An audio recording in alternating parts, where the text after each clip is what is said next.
అలాగే బైబిల్లో కూడా ఈ భాష అక్కడక్కడ మనకి కనబడుతూ ఉంటుంది.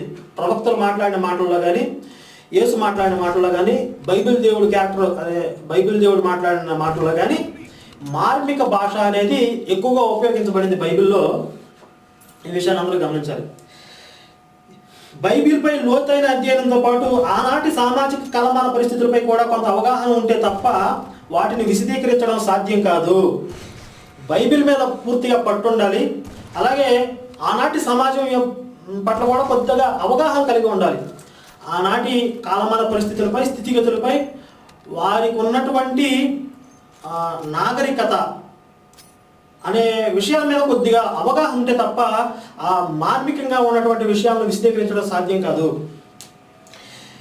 యేసు చెప్పిన అలాంటి నిగూఢార్థమైన అంశాలను కూడా కొన్నింటిని ఈ పుస్తకంలో మీ దృష్టికి తెచ్చే ప్రయత్నం చేశాను. నేను ఏ విషయం చెప్పినా దానికి ఆధారం బైబిలే. ఈ ఒక్క విషయాన్ని దృష్టిలో పెట్టుకుని